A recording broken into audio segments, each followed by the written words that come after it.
Tem um ponto que, que até foi, nós discutimos com o Yaron no nosso último webinário, onde a gente falava sobre a quantidade de objetivistas do mundo, né? Então ele falava daquela ideia dos 50 anos, né? Do prazo para... ele falou também do perfil de pessoas que ele gostaria que fossem objetivistas, como artistas também, intelectuais, os empresários intelectuais, né? Que ele falava. E, e nós acabamos de ver, a base das três primeiras respostas foi de que, de fato, ser objetivista, né, no caso, adotar este rótulo é algo bom, é bom ser objetivista. Mas se é tão bom, por que existem tão poucos? Quer dizer, na minha opinião, existem poucos no mundo, mas por que não tem mais, se for o caso? Eu concordo que existe um número muito limitado. Exatamente qual seria esse número, depende muito de exatamente o que a gente define como objetivista. Se a gente pensar o número de pessoas que foi, vamos dizer assim, significativamente impactados pela filosofia, eu imagino que esse número gere em torno de 100 mil. Ainda que eu acho que uma boa parte dessas pessoas tem premissas misturadas, mas eu imagino que talvez umas 100 mil pessoas seja um número, seja um bom chute, digamos assim. Mas o número de pessoas que são consistentes na sua aplicação é bem menor do que 100 mil, eu diria. Eu chutaria que seria menor do que 50 mil. E isso acontece pelo fato de que o objetivismo requer muito pensamento, ou seja, requer muito trabalho. Né? Pensar dá trabalho. E outras filosofias, né, ou outras proto-filosofias, né, religiões, não demandam tanto esforço.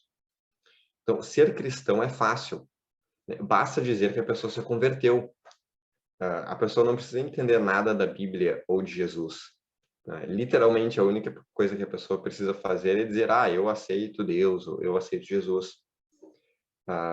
Então, isso não requer nenhum esforço cognitivo por parte da pessoa. E ela quase que consegue dizer essas palavras como um papagaio. Né? E até pensando em alguns filmes, né, em que a gente vê essas conversões acontecendo na prisão, né?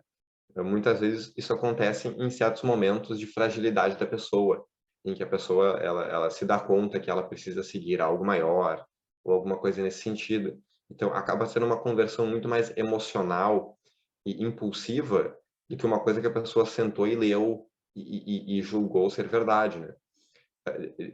Eu acho que nenhum cristão ou pessoa de qualquer outra religião, nenhuma pessoa se converte por ler o respectivo texto sagrado, o livro sagrado, né? Então, não é porque alguém leu a Bíblia, não é uma pessoa, ele era um ateu ou um agnóstico, e aí ele leu a Bíblia e pensou, não, isso daqui é verdade, eu vou passar a seguir esse conjunto de ideias, né?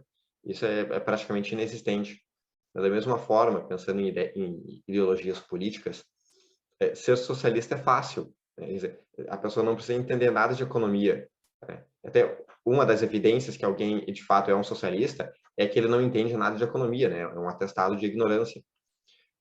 Em comparação, ser capitalista requer muito conhecimento sobre várias coisas, né? Então, a pessoa ela tem que ter muito conhecimento sobre a natureza do ser humano, né, do ponto de vista metafísico, tem que ter conhecimento de história para entender como funcionava a sociedade, como é que a sociedade se organizava antes, quais foram as consequências dessas outras formas de organização, né, durante, vamos dizer, uma monarquia, e o que aconteceu para que, né, aí nos últimos 3 séculos, mais ou menos, começasse um processo que eventualmente acabou criando um sistema mais ou menos capitalista ali né, que tendia para o capitalismo nos Estados Unidos.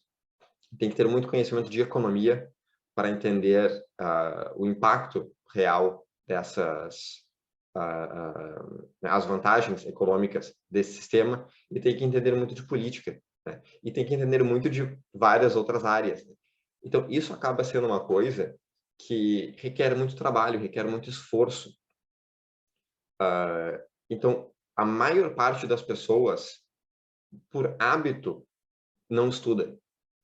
Então, não é só mesmo o indivíduo que fez faculdade, e isso eu recomendo como experiência para os ouvintes, perguntem, né, para os seus amigos e amigas que fizeram faculdade, quando foi a última vez que eles leram um livro, qualquer livro, e vocês vão ficar chocados com a resposta. Uma das coisas que eu lembro que uma vez eu fiz, quando eu estava na faculdade, e isso que eu sou formado em filosofia, né? Então eu sou formado numa área de humanas que se espera que as pessoas leiam livros. E eu perguntei para as pessoas que eu conhecia do meu curso e de outros cursos de humanidades, quantos livros a pessoa lia em média por ano. E a maior parte das pessoas nem entendia a pergunta. Assim, número médio de livros que eu leio por ano. É como se fosse uma pergunta estranha. E, regra geral, o número era tipo 2, 3. Uma das outras coisas que as pessoas perguntavam é: mas o livro inteiro? Sim, o livro inteiro. Tu sabe o que é ler um livro, né? Tu abre o livro, tu lê o livro, aí tu fecha o livro, né? Porque as pessoas, por hábito, dentro da academia, leem um capítulo ou 2, né? Então, a pergunta de ler um livro inteiro e quantos livros tu lê inteiros por ano, em média, ou seja, nos últimos, vamos dizer, 5 anos, 10 anos, isso é uma pergunta estranha. Então, as pessoas, por hábito, não estudam. E isso a gente está falando de pessoas que são formadas na universidade. Então, imagina as pessoas que nem foram para a universidade. Porque a gente espera, pelo menos teoricamente, que as pessoas que vão para a faculdade tenham uma aptidão acadêmica maior do que as pessoas que não foram para a faculdade. Então, se a elite intelectual do país não lê livros, então quem lê? Então, o objetivismo é uma filosofia que requer muito estudo, né? Na minha estimativa, por experiência pessoal, são necessárias centenas de horas de estudo para ter uma noção geral da filosofia, né? Geral do que é o objetivismo. Centenas de horas. Então, não é uma coisa de que a pessoa lê a Revolta de Atas, que por si só já tem ali as suas 1.100 páginas, ou lê a Nascente, que tem ali as suas 700 páginas, e ela, agora eu entendi a filosofia, né? Ou ela lê, né, são mais ou menos 10 os principais livros da Ayn Rand, né? O Capitalismo, o Ideal Desconhecido, o Manifesto Romântico, a Arte de Ficção, a Arte de Não Ficção, né? São mais ou menos 10 desses livros principais que ela escreveu, né? Filosofia, quem precisa. Mas mesmo lendo todos esses livros uma vez, eu acho que isso não é o suficiente para ter uma noção geral da filosofia. Eu acho que a pessoa ela tem que dedicar muito mais tempo lendo e relendo e estudando para ter uma noção geral. E isso nem significa que ela é um especialista na filosofia, ou uma pessoa com autoridade, ou seja, com propriedade para explicar a filosofia, ou para ensinar a filosofia, né?